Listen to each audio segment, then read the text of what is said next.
Todos los que amanecieron malitos, pancita, bueno, pues aquí tenemos la solución al síndrome del intestino irritable, Alita.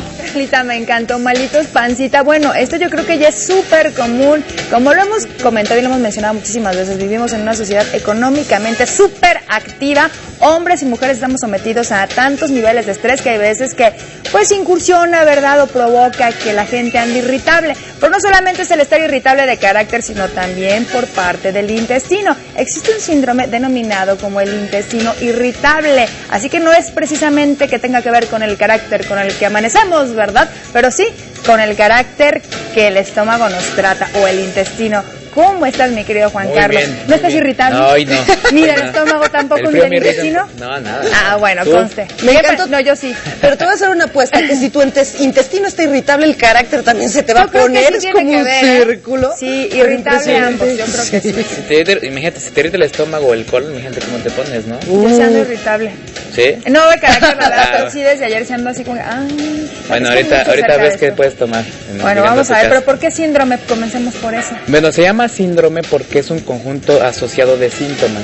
Y el síndrome de intestino irritable es un síndrome que incluye muchos síntomas en donde el colon está íntegro. ¿Se acuerdan que ya hablamos de la colitis? Exacto. Ajá, que la colitis era una inflamación del colon. Y que se tenía que había varios tipos de colitis: colitis amibiana, colitis ulcerativa, colitis viral, colitis nerviosa, pero que al final llegábamos a la inflamación del intestino. Bueno, pues el síndrome de colon irritable o de intestino irritable, el colon está normal, completamente normal. Sin embargo, se presentan síntomas muy parecidos a lo que ahorita vamos a ver, a los que platicábamos ayer. Es un síndrome que se presenta, que empieza en la adolescencia y se puede presentar más en mujeres que en hombres. Pero hay que mencionar que no es lo mismo que colitis. La colitis nerviosa era la colitis más común. El síndrome de intestino irritable tiene que ver mucho también con el estrés, pero es importante mencionar que no el estrés cotidiano, el estrés de que vas enojado, sino de el que estrés... estás así medio, bueno, como nos pone esta ciudad ya con día, Exacto, ¿verdad? no, ahorita el síndrome de intestino irritable tiene que ver ya con personas que son un poquito más ansiosas, que tienen ansiedad, o sea, que ya tienen alguna relación con un trastorno psicológico, que ya su estrés, ya su ansiedad, ya no es tanto por lo cotidiano de una ciudad, sino por ya trasfondos psicológicos familiares y estas cosas que van generando que estos síntomas se presenten. Se asocia hasta la depresión, ¿no? Sí, claro, de hecho se asocia con depresión, porque es un síndrome que tienes tanta ansiedad que puedes llegar a la depresión en algún momento. También ahorita les iba a comentar que es importante que sepan que este síndrome puede durar, de hecho te dura toda la vida. De una vez que empieza, te dura toda la vida, a menos que quites ese trasfondo psicológico que tienes. Y es un síndrome que puede llegar a incapacitar. O sea, puedes faltar a la boda de tu hermano. Es por eso que se le llama, ¿no?, también neurosis intestinal, ¿no? Pero ¿cómo lo podíamos, más o menos de lo que yo había escuchado hablar, tú me dirás si es cierto o no, es que es un poquito difícil de diagnosticar porque de repente es como periodos de estreñimiento y luego periodos de, al revés, una diarrea impresionante y luego como que se calma, pero luego como que te inflamó, entonces no sabes si es intolerancia, si es diarrea, si es estreñimiento. ¿Qué sucede? El médico, tú vas al médico, ¿no? Porque tienes esos síntomas y el médico empieza a agotar todos los recursos. Ayer hablábamos de los diagnósticos de la colonoscopía, de los rayos X. Entonces el médico hace todo tipo de una serie de estudios diagnósticos y no encuentra nada en el colon, nada. Incluso llegan a la colonoscopía y el colon está completamente normal. Obviamente esto tiene un trasfondo psicológico. Entonces el médico empieza a hacer el tratamiento médico, pero también tiene que asociarlo con si se puede hacer con un psicólogo, con un terapeuta para que ayude a esta persona. Ahora, existen unos criterios para hacer este diagnóstico, se llaman criterios de Roma, así se llaman. Y fíjense bien, tienes que tener 12 semanas, no necesariamente consecutivas, los síntomas, ahorita hablamos de ellos, en el año previo. Y que se tiene que asociar con dos de los siguientes. Por ejemplo, que los síntomas de los que les hablaremos ahorita se alivian con la defecación. Defeca el paciente y se le quitan los síntomas. Que estos síntomas se acompañen o sean asociados a cambios en las deposiciones. O sea, como tú dices, que tengas diarrea, estreñimiento, sangrado, en las puras deposiciones.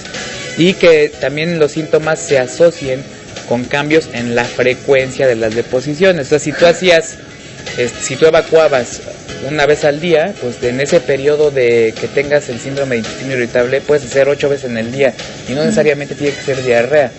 Ya es cambio en la evacuación que se asocia a los síntomas. ¿Cuáles son los síntomas? Generalmente muy parecidos a los de la colitis que veíamos ayer. Náuseas, vómitos, irritabilidad, que es lo que tú comentabas ahorita, sensación de llenura, o sea, sientes que estás muy distendido del abdomen, cólicos, dolor abdominal, gases, y obviamente la diarrea y el estreñimiento, que pueden llegar hasta sangrados al evacuar.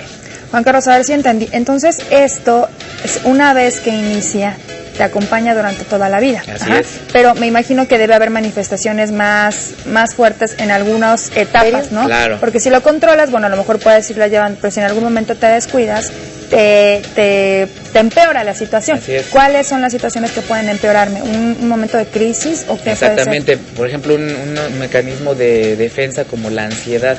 Decía Pau que se llama también neurosis intestinal. Entonces tú puedes tener eventos en tu vida. Si eres una persona ansiosa, insisto, con trasfondos psicológicos ya familiares, puedes manifestar, o hereditarios, que también tiene que ver mucho con la herencia, presentas esto. Por ejemplo, digamos, desgraciadamente tienes un desamor, ¿no?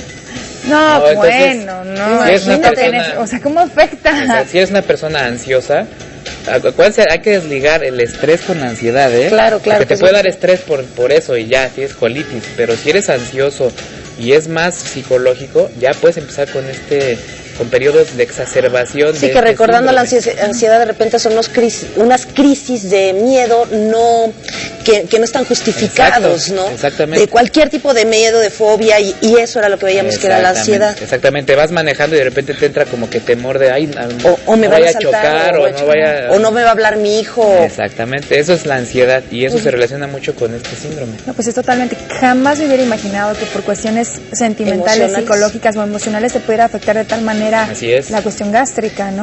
De hecho, ayer platicábamos, el cerebro, hay un plexo que conecta el cerebro con el colon, que es muy largo, es como una red de nervios. Entonces, cuando tú tienes, ayer lo comentábamos, tú te enojas y sientes un como hueco en el estómago. Por supuesto, inmediatamente. Porque esa reacción nerviosa impulsa al intestino a que empiece a trabajar más. Hasta cuando dicen que te enojas, que dicen, se me hizo nudo el estómago, ¿no? Son esas expresiones. Y es lo mismo que al tener un origen emocional, es dificilísimo diagnosticarlo y como se tiene que hacer todo un proceso de observación a largo plazo para diagnosticarlo, ¿no? Y ya que lo diagnosticas con estos criterios, hay que empezar con un tratamiento dirigido, ¿no? Obviamente tenemos que empezar con medicamentos para la diarrea, medicamentos con pasiflorine para que estés tranquilo. Pero lo importante, medicamentos para tratar los síntomas. Pero acuérdense que aquí el trasfondo es psicológico, entonces en este síndrome sí se usan ansiolíticos.